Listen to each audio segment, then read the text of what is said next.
Let's do that. Hey, welcome to CrossTalk. This is a cross internet again version of it, where we talk about cross type topics. I am Sam O'Banion from my office. That's Nick Pannone from his. We're just doing something a little. We're just going off stuff today. I think we've done this a couple times. Yeah, so a few times. That's all right. Yeah. Welcome back. Yeah. From Christmas. Happy New Year. It's only been a couple weeks, but it's actually been a year.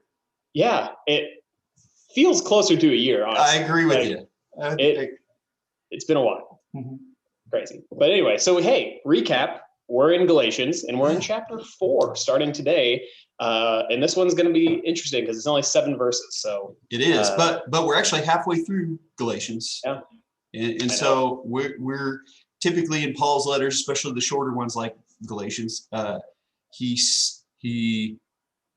he starts to come out of the clouds a little bit. Yeah.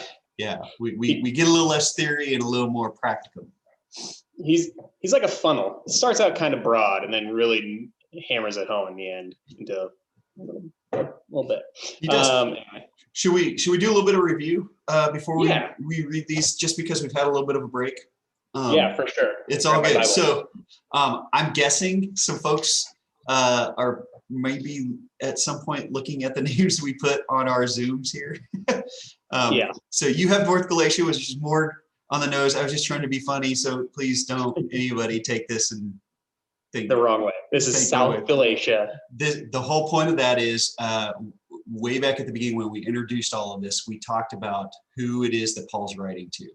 You made the case that he's writing to the churches that are in North Galatia, and we suggest you go check out that first week if you haven't, and you can hear Sam's case as to how he thinks that he's been writing there. I made the case that he's writing to the churches in South Galatia, which are also the churches that we have record of him visiting. Some of them he even was part of the founding of those churches. So this is just me being facetious. I think that's the only place that you and I collided really on this whole thing.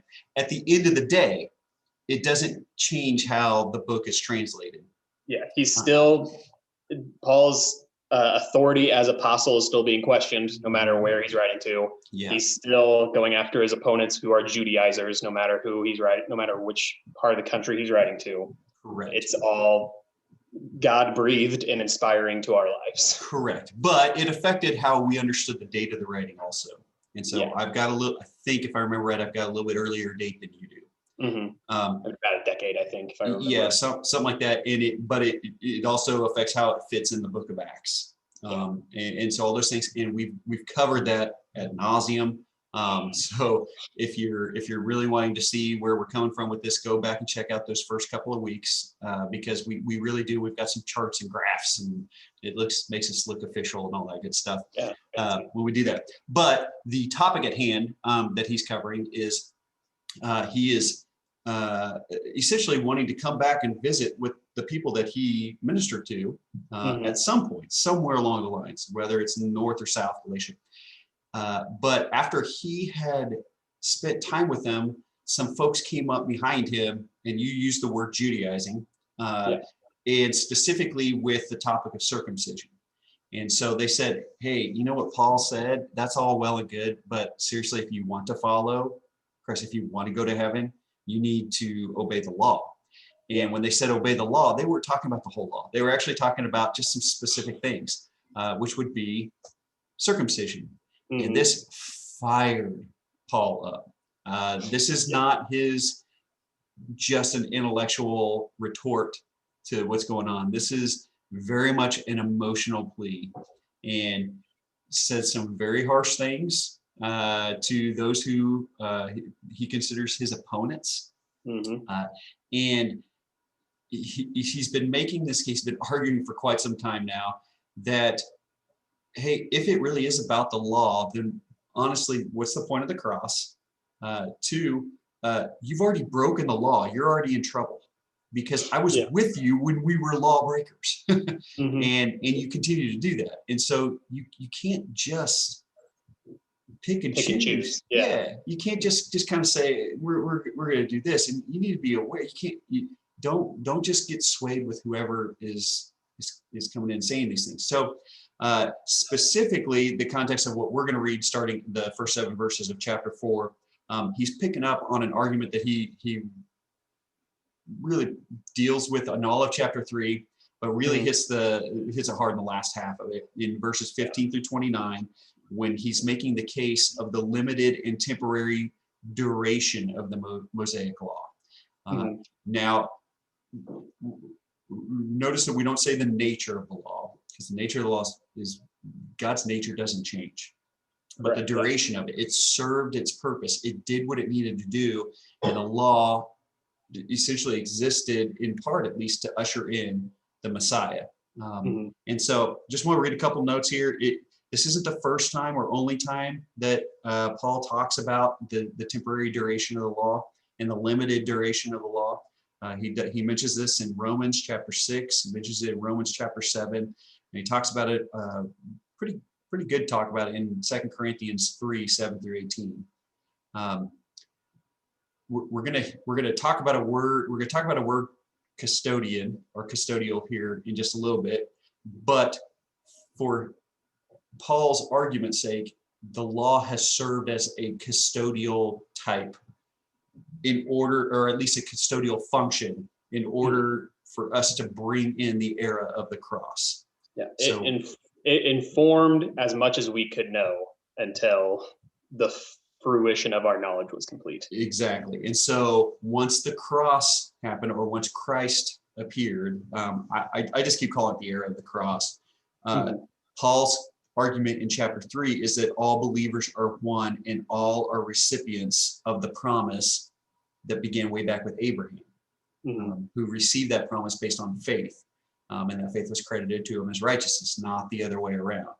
And therefore we are children of Abraham because of that faith. And we get to inherit that exact same promise. So that's why the nature is eternal, but the duration and the limit is temporary.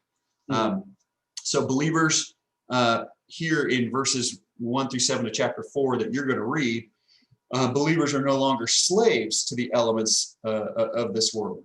And so because the law is what brings on slavery, we're going to talk about that as we break down this passage. But anyway, that's sort of a brief review, kind of make sure that we have some context going on here. Paul's making the case. We are in the time that the cross ushered in, not the time of the law. And Paul is pretty much the right guy to make that case, because he was zealous for the law, and sure, he's been convicted by this. So we don't have any loopholes to jump in. We just got to receive it. And so he's going to make that case using a different illustration in chapter 4, verses 1 through 7. So yeah. I realize if somebody decides to watch Galatians not in order, or they're like, hey, I'm going to do this Bible study, and they're going to be like, why did they do this whole long thing at the beginning? It's obviously because we've been gone for 2 weeks, but it just was, as you're taught, at the end of that, I was like, man, if somebody just was like, ooh, I'll watch this Galatians series, they're going to be like, yeah, what's going on? Yeah, exactly. Why is this taking so long? Anyway, really, we've got 6 weeks of Galatians now. We are in our 7th week with Galatians. And we just skipped 2. So if you are watching this, if you're binging this for some reason, God bless you, first of all. But no kidding. That's why we got here. Anyway, that's right. I just had a little chuckle to myself thinking about that. Anyway, here we go. You ready? Let's read chapter 4, verse 1 through 7. Go for it, Sam. According to the ESV, I mean that the heir, as long as he is a child, is no different from a slave, though he is the owner of everything, but he is under guardians and managers until the date set by his father. In the same way, we also, when we were children, were enslaved to the elementary principles of the world. But when the fullness of time had come, God sent forth his Son, born of woman, born under the law, to redeem those who are under the law, so that we might receive adoption as sons. And because you are sons, God has sent the Spirit of his Son into our hearts, crying, Abba, Father. So you are no longer a slave, but a son, and if a son, then an heir through God. Very good. That's about as concise as Paul gets in arguments there. So at the risk of us making a simple illustration more confusing, shall we talk about it? Yeah. Yep. Good deal. All right. So let's make a simple thing complex here. All right. This could be maybe you and I's spiritual gifts. So, so Yeah. I actually have this. It's an illustration that he's using, and I have it broken down into kind of 3 different segments here. Mhm. I think the first thing is the first 2 verses, and he is really stating the illustration that it's the illustration is that while you are a child or while you are a minor, Mhm. you are a slave, right? Yeah. Which about every kid I've ever known has agreed with that statement. Yeah, they don't live in a time of actual like back-breaking chores. Like, Right, right. yeah, But it's not a total freedom. It's yeah. because a total freedom without knowledge is scary. Mhm. Yeah. Yeah. Okay, so verse 1, I mean that the heir, as long as he is a child, is no different from a slave, though he is the owner of everything. He's appealing to them with what he said in chapter 3. Now he's just using kind of an everyday illustration, talking about inheritance, talking about slavery, talking about the ESV says child. Maybe a better word is minor for that translation. Yeah. I think it child. Yeah, the nepios. Yeah, Napios. Yeah. Nepios. Yeah, it's like an infant, a little child, a minor, something Uh-huh. like that. Like Yeah, I actually like the word minor better for this Yeah. context. Oh, for a couple yeah. reasons. One, there's other words for child or children that get into kind of how we think of a child or we think of our own kids, stuff like that. And Nepios has more to do with the structure of the adult or the one who has the possession of what it is that he's going to pass on. Yeah, So for sure. yeah, but in any case, that word nepios is the one that's destined to be an heir, but not yet. He's not there yet. So there's this sort of waiting period. And what Paul's doing, setting this illustration up for us, is he's saying that during the time of the law, remember we called it a limited and temporary duration. During that time, that was the in-between time, the nepios time. And so those that were set to inherit the promise of Abraham, which was initiated in Genesis, right? Yeah. They were like a minor who is waiting to become the adult to inherit that. And so in verse 2 is going to sort of kind of ratchet that screw down a little bit more. Yeah, for sure. Yeah, the one thing what was I gonna say? Oh, the owner of everything. I'll talk about that a little bit more here in a second, but that is also, what's the word? Like legal language. There's that can be found in ancient wills, and it's more of the owner of everything that he has or I have than owner of everything, which is what we get in the promise. But I just thought that was interesting that this is full of legal jargon. And it is. We'll talk more about that, Noah. It is. And some leniency here. Paul, it's more like Paul legalism. Legalese. There we go. Legalese. Pauline legalese.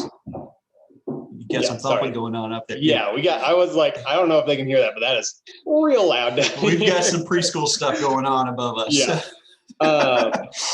Yeah. I used the example before we started recording of like, if I use the word jurisprudence or something, like I might be able to use that in a sentence, but I'm not a lawyer. And that's kind of what Paul's doing here is like, well, as I understand some things of the law. Yeah. But Paul is much smarter than me when it comes to like some forms of, especially ancient Roman and Jewish law. It is, but it means something different coming from you than it does coming from someone who can represent the law. Yeah, for sure. Yeah. So if a judge were to use that term to me, I would listen a little bit differently. Yes, correct. Yeah. So let's look at verse 2, because I think this is going to kind of help us out in understanding some of the stuff we just began. So I mean that as an heir, as long as he is a child, is no different from a slave, though he is the owner of everything. Verse 2, but he is under guardians and managers until the date set by his father. Yep. All right. quite a bit of things going on here that can get confusing if you research it. Yes, especially this is probably out of the whole thing the most legalese kind of ideas that Paul will present through these 7 verses. Yeah. So when you're dealing with the idea of inheritance, so I'm thinking of my own family. So my wife and I have stuff set up to, if we were to pass, say we both got in a car wreck and we neither one of us survived, there are things set up in place for my kids, right? Yeah. And they have to happen in a certain order. Like they don't just get our stuff. I've got a 6th grader and a 3rd grader at the time of this recording. I do not think it would be considered wise parenting to let them have that stuff now. Yeah. Right. The 6th grader watch the 3rd grader and you guys just have the house. Yeah. And here you go. Here's all of our stuff. And the house is yours. Yeah. Yeah. Yeah. And so we have stuff set up in place and guardians set up in place in order for them to be raised in the next best thing we think to us raising them. Yeah, for sure. Yeah. So we consider that wisdom. And I think that's something that we ought to apply to what's going on here. I don't know that, of course, we have a little bit of hindsight here, but God would not be imploring wisdom on his people by just saying, all right, have at it. Go for it. So the entire Bible is a map of that plan, of that will that he has. And or so, last will and testament, you could almost say. There you go. Exactly. We might even call it an Old Testament and a New Testament. Yeah. Maybe. We'll see if we can coin that phrase. So he's talking essentially about the interval period between the promised inheritance that he promised to Abraham and its realization. Yeah. Right. So it is a parallel argument that he made in the previous chapter to Paul's point with the pedagogues. And if you want to hear our spiel on pedagogues, go back to the week 6 of this in chapter 3, verses 15 through 29. Because we get into the issue of the pedagogues. But here he uses some different words, guardians and managers. Yeah, epitropos and oikonomos. Oikonomos. Yeah, nomos. Yeah, and it's interesting that he uses these 2 different words, or 3 different words really, because they all have what I would say similar functions, maybe. It's all synonymous. Yes. All to do with raising of a child, but just different scenarios in which they have to be raised. Like a pedagogue is more of like a tutor that stays at your home and raises the child correctly, while a epitropos, a guardian, is someone that is literally like, if I die, you watch my kid. If I die, you watch my stuff, so that when the kid is of a certain age or of a time that I declare, can have that stuff. And the manager, I think we talked about oikonomos. No, that was in Ephesians. Holy cow, that feels like life. But to your point with oikonomos, and any word that has oikos in it, Paul uses that like it's just free candy, man. He throws that word. Oikos he combines that with a lot of different things, and the root of that word is about a household. Or a management of a house. The manager of the house, yeah. And it's interesting because we have ancient wills and testaments, if you will. And there's one from what seems to be a famous athlete in the in Rome who dies, and he appoints a guardian and a manager. He appoints an epitropos and an oikonomos over his infant son. And basically says, until he's from Hermopolis in Egypt, he basically says, hey, my son is in Smyrna. So either when he turns a certain age or under his own volition comes to this place, I need my best friend to be his epitropos and my cousin to be his oikonomos. And it's just this idea of like, you are responsible for not only his stuff, but him. Like you give him, it says in the will, it's so cool that you can connect these dots from ancient letters to also the Bible. Right. It's cool how, God works. But like, just that, like it says, give him the clothes that you think he needs and the food that keeps him alive until he is ready and able to receive the promise and become an heir. And it says, because he will, like, upon his coming of age, when he reaches the date set by me, the Father, he will have nothing, and then he'll have everything. And so It's just fascinating. And so that kind of highlights the difference between that and a pedagogue. Yeah. So the pedagogue is, I think, more a pedagogue more Mary Poppins. Yeah. Right.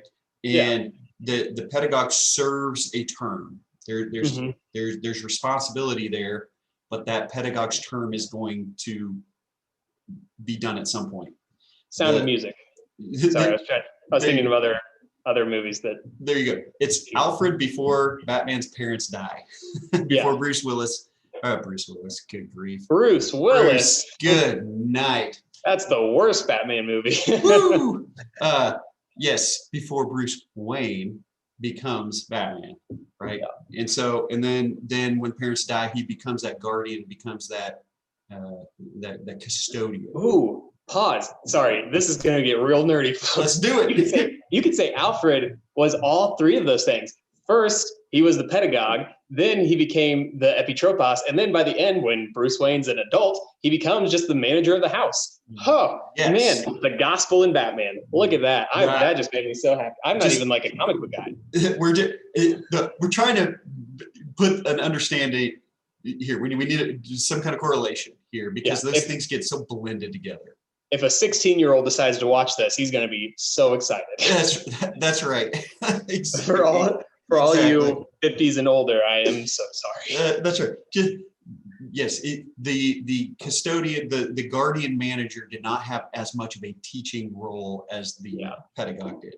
And so make sure he lives. Exactly. The law here is that Paul's using is more of a custodial role. And we have custody here, but we're also ensuring that this minor gets to a place to be able to inherit. So the minor becomes a major at some point, and it's because of our oversight on this. And it's a great way to think of the law in terms of epitropos, because it literally is like, the law is not your father.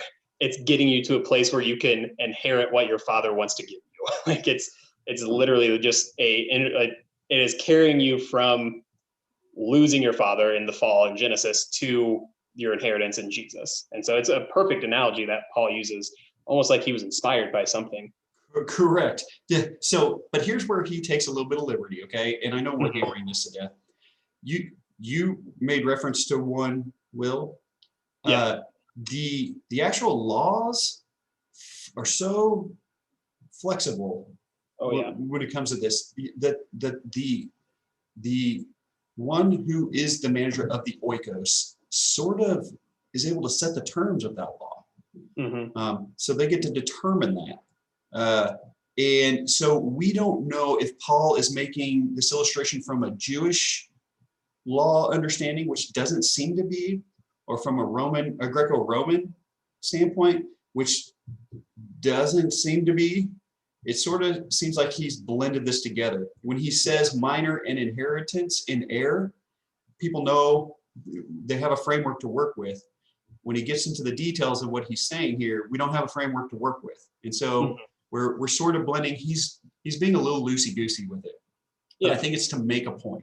The point isn't so much about the law of the heir. The point is, hey, this is why we're able to move on from the Mosaic law. Yeah. And I can make an argument out of silence or out of nothing, or even an argument that you can't really back up. I could make the argument that that's borderline Holy Spirit led, what's the word? Like kind of fluidity. Because with this level, like with just a base level of knowledge, you still understand what it's like to, like, based off our own law in America, what it would be like to have a parent pass away and have a will and have somebody guard that guardianship over them until they receive an inheritance. Like there's a flexibility in that transcends past Roman and Jewish law, which is again, it's almost like it was inspired by something. Right. And it only makes sense. We only understand what Paul's up to if we understand the context in which he's writing. If we can read chapter 3 before we read this, then okay, now we get what you're saying, Paul. So you're not as crazy as we might think if this is the only thing we knew of Galatians. If you pick up Galatians in chapter 4, you might have some problems. You might have some problems, and you're missing out on some really fun stuff. So, yeah.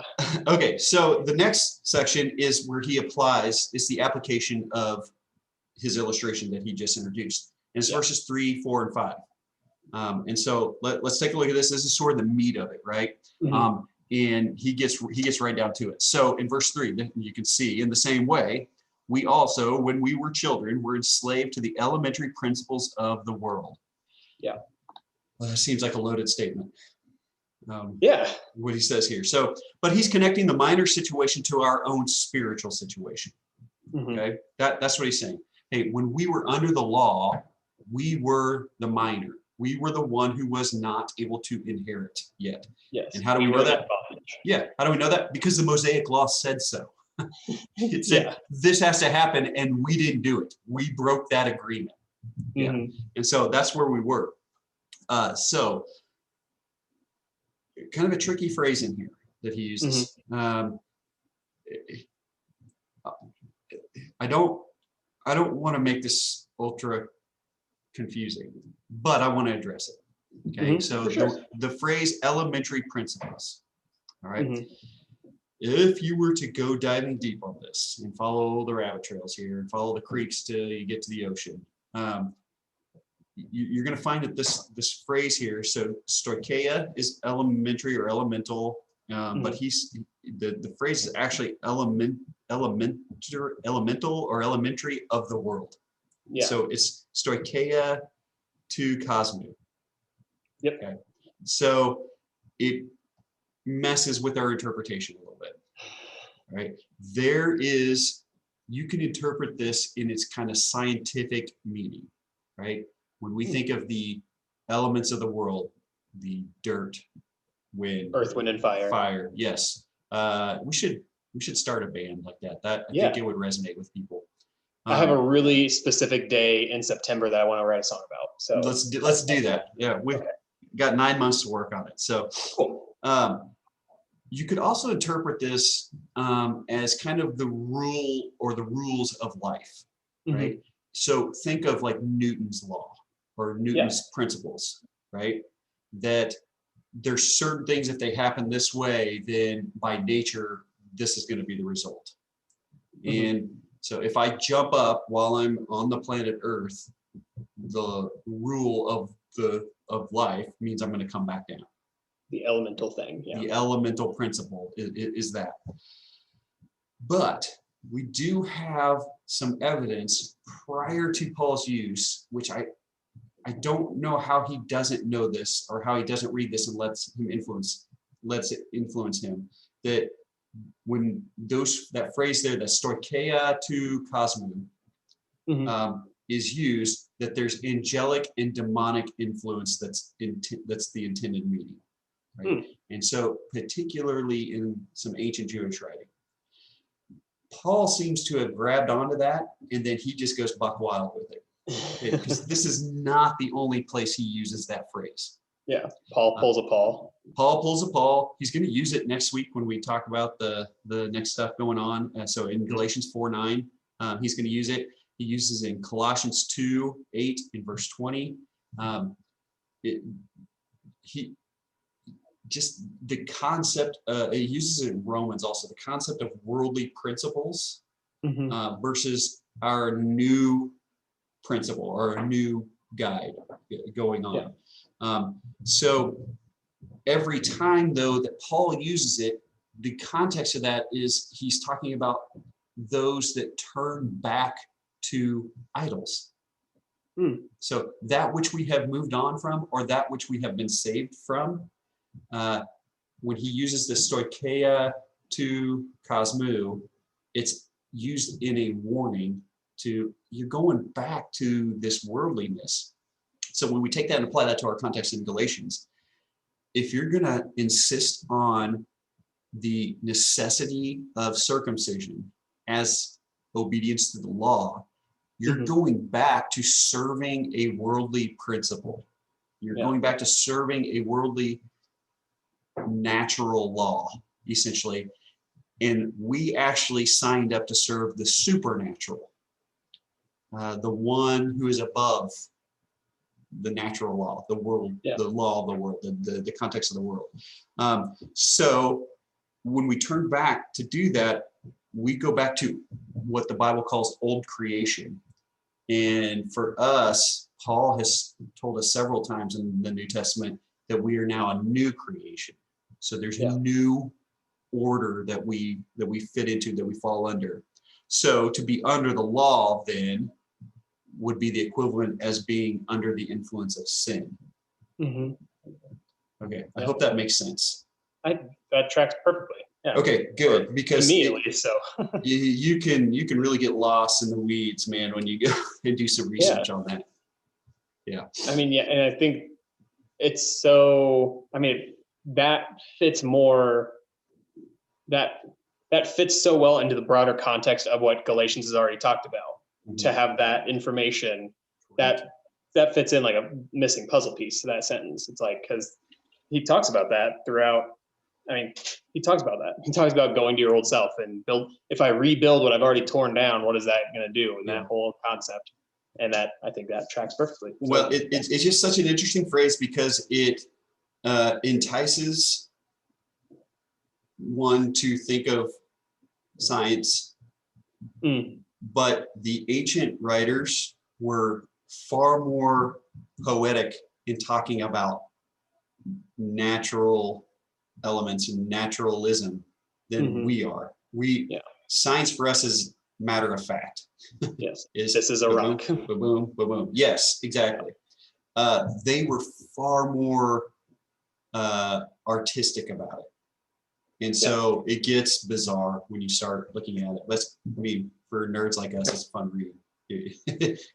Correct. It helps out with that. So anyway, so he introduces that in verse 3, and he says this is the beginning of his application with it.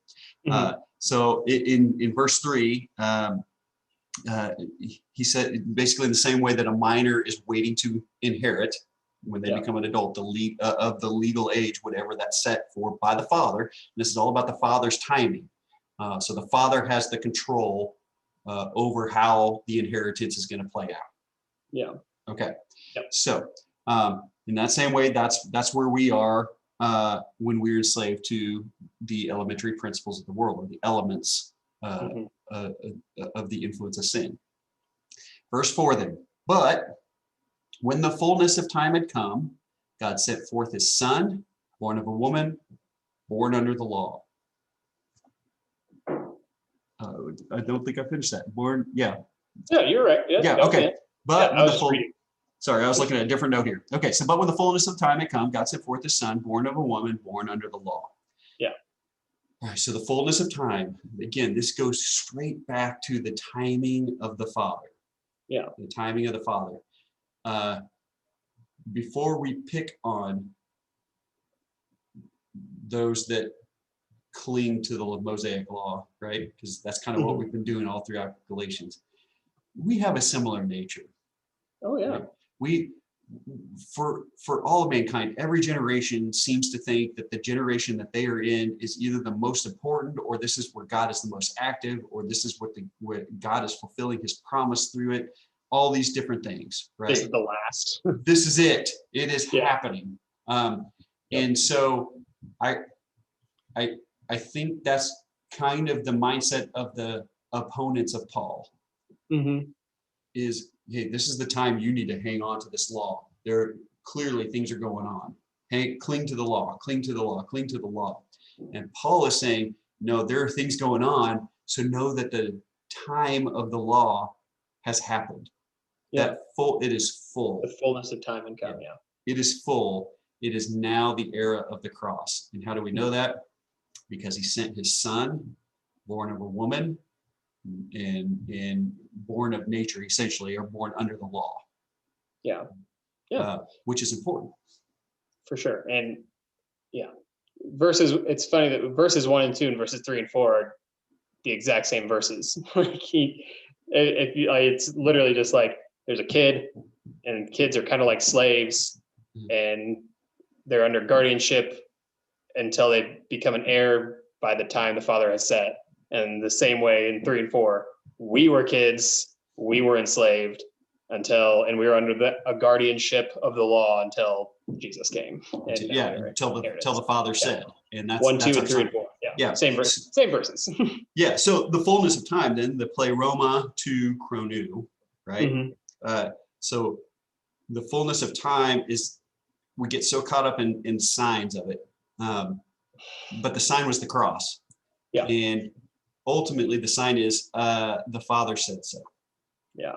Yeah. And so he brings us in. And so born of a woman, born under the law is absolutely critical. It wasn't something that was done outside of our elemental principles of the world, but Jesus came in and God sent, which implies previous existence, right? Mm-hmm. And so God sent him to take it on, essentially. Mm-hmm. And so my note I wrote down here is Jesus's full humanity is on display to highlight the timing of the Father. Yeah. Yeah. That's good. Yeah. Okay. So verse 5, this is where the language gets interesting, gets fun. Okay.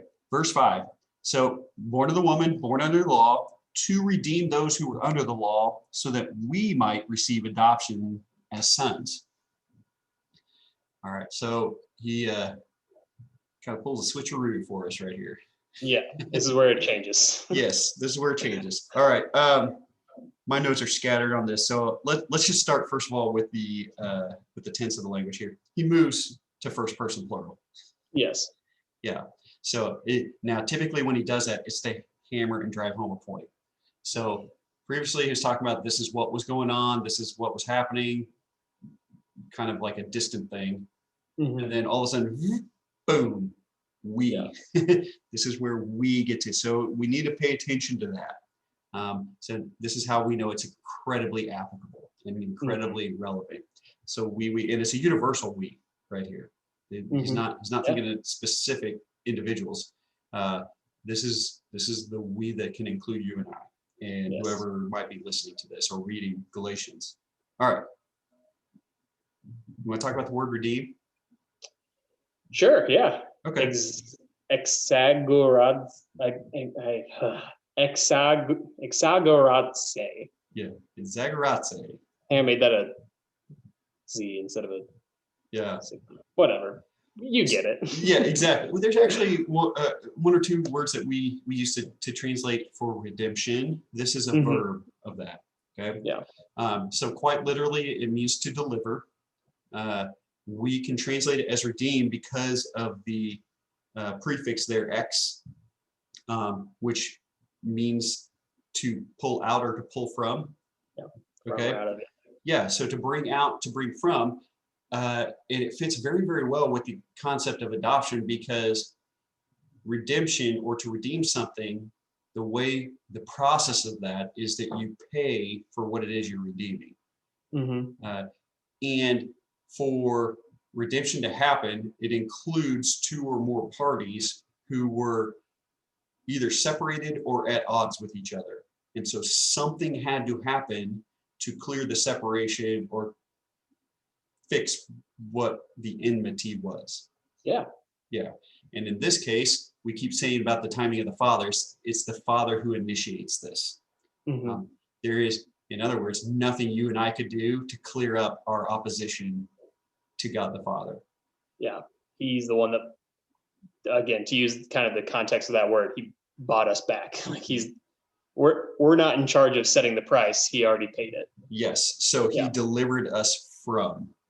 Yeah. And so it's important to ask, what did he deliver us from? This harkens back to what we've been talking about the whole time. The principles are the elementary principles of the world, the stoicheia, to cosmum. And in this verse here, he talks about those who were under the law. All right.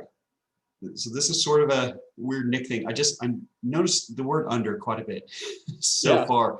Yeah. So I went back to look at this. Paul describes the power of sin as those who are influenced by the power of sin as being under a lot, especially in Galatians. And I went back and noted these things. So he calls us under the law in 3:23 in right here, verse chapter 4, verse 5. Thank you. In 3:10, he says that those who are under the influence of sin are under a curse. He just says we're under sin in 3:22. We're under a custodian in 3:25, or a pedagogue, under elementary principles in 4:3.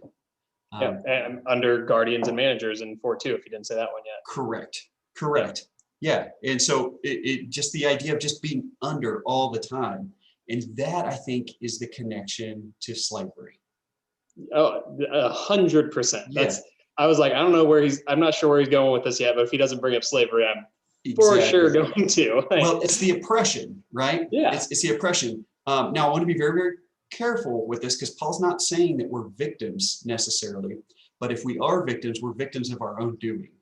Mm-hmm. We victimized ourselves by being oppressed under the law, and the law served its purpose to show us that that's what it was. So we need, our souls really ought to be screaming, and the word here in just a minute is going to be crying out.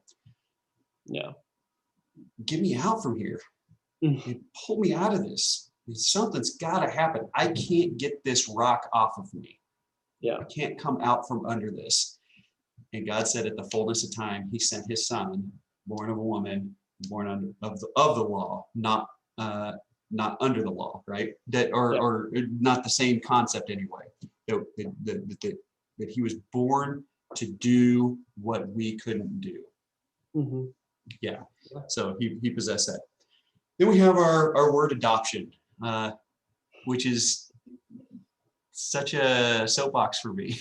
Just go back to Ephesians. Yeah, exactly. Go back to Galatians, probably a couple. I think it was it's either our first week or our second week of talking about Ephesians. I cannot remember. Okay. Because we had to redo it. That's why. Fair enough. We did an entire thing about this. So if you want to hear the long version of everything about adoption, go check it out. But adoption is one of Paul's favorite things. We have thesia, and it is actually a word that's pretty unique to Paul. It didn't gain traction until after Paul. But adoption is not something that's unique to Paul. It's just the word that Paul uses, because I think he's highlighting in that word, the word huios is in there, which means son, the familial aspect of God. And it's almost always applied to when Paul is talking about the status of the Gentile believer. Mm-hmm. So here's what I want to say when it comes to adoption in the way that Paul's using this here, that, hey, you Gentile, or you who were not under the law, you are now a son. And it's not this, okay, but you're not biological thing. If you talk to everybody I've ever met that has adopted somebody, never makes a distinction between their biological kids or their adopted kids. Yeah, for sure. At least not, I haven't heard that. It's insulting. If there is that distinction, then there's a major familial issue usually. Yeah, why are you adopting? Yeah. Right. And so, yes, there's a static difference, right? Mm-hmm. But it is, nope, this is my son, this is my daughter, this is my kid, this is someone who will have part of my inheritance. They now carry my name. They refer to me as mom or dad. I refer to them as son or daughter. There's no difference here. And that's the point I think Paul's making with this is, hey, you don't have to go jump through extra hoops just because you're not the biological kid. Mm-hmm. You have the same promise that the biological kid did. As a matter of fact, the way that biological kid gets access to that promise is the same hoop that you and I got to jump through, and it's through faith, which he made that case in the previous chapter. Yeah, it is through faith. The old adage that God has no grandchildren, right? It applies right here. I don't possess a faith because, or I don't possess an inheritance because I'm so-and-so's, I get it because so-and-so gets it, right? And that's something, I get it because my dad is the creator, is the one who gets to determine when the fullness of time is. Absolutely. Yeah, so adoption, we gotta be very careful with this. You're in. When you have been adopted, you are in that family, but you've also left the previous one. Yeah. You were not in. Our previous family was the elementary principles of the world. Slavery, being under. Exactly. Slavery. We now get to operate as someone who is part of the family, not as someone who works for the family. Yep. Suppressed by the family. Yeah. Okay. So these next two verses, we ready to move on? Yeah, for sure. Okay. So 6 and 7, this is just the implications of this illustration. And these are pretty straightforward, pretty simple. Verse 6, actually, I want to read 6 and 7 together. You good with that? Yeah. Yep. Okay. And because you are sons, God has sent the Spirit of His Son into your hearts, crying, Abba, Father. So you are no longer a slave, but a son, and if a son, then an heir through God. Which is just the same argument we just made. However, in verse 6, he mentions the Holy Spirit, right? And because you're sons, He doesn't send you a law that means you have to go get circumcised. Yes, He sent you a different seal that you can be guaranteed this. Yeah, Holy Spirit's used. He says seal in other texts, in other letters, but the Holy Spirit is the fundamental proof and evidence that God is our Father. I wrote down the phrase that's our divine DNA. That's really good. Yeah. How do we know we belong to God? Because of the Holy Spirit. Now, just a little bit of a side note on this. We need to be very careful as Christians we ought to know the Holy Spirit. Yeah. Right? That ought not be foreign to us. Okay? That's He just said to our hearts. We've somehow made the Holy Spirit, turned it from an inheritance into a evil stepchild, or like a forgotten stepchild. Like just put it over there. Like, or even bastardized a little bit. Yeah. Sure. Father, got it. Son, got it. Holy Spirit, mystic. I don't get it. I don't understand. Yeah. The Holy Spirit is what you get to understand. It's what you get to know. And that's how you know. And that's how you know. Yeah. Yeah, it's like my kids saying, I don't understand the Pannone name.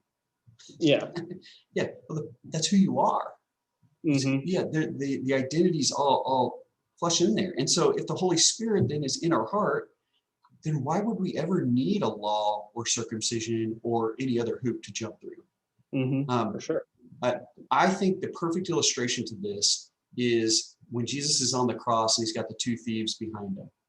And the one is complaining about stuff, and the other, he says, hey, because of your faith that you just demonstrated here, you will be with me today in paradise. And we get some Bible students who just go, what about baptism?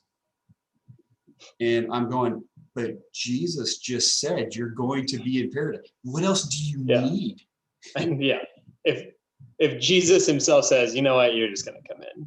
You don't need to worry about anything else. Or what if you're saying, yeah, but was he circumcised? Yeah. But God just said you're going to come. What else is there?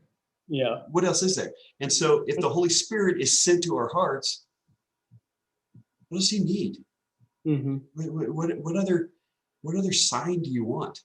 What other confirmation do you want? Because the Holy Spirit is our confirmation. That's the guarantee, Paul says in other passages. Then verse 7, there's not much discussion there. Believers are no longer minors, but as a believer, we are now of the age of an heir. And it stems back because God is the one who determined it is now the fullest time. He showed us that by the cross. it connects directly. I mean, 3:29. If you're Christ and you're Abraham's offspring, heirs according to the promise. Like he's really just hammering, hey, you're your son, you're an heir. You belong to this. Correct. So Correct. yep.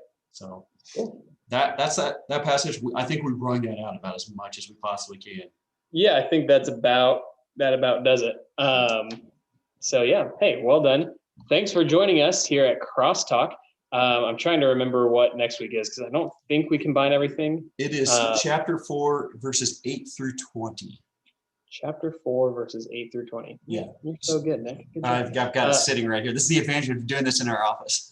Yeah, I just pulled up the schedule right here. Yeah, so hey, as always, if you have any questions, comments, concerns, you want to tell us we're wrong, that's fine too. You can email me at samuelo@southdortchristian.com. He's Nick P at South. I don't know if he'll be over here, down here. I don't know how it works.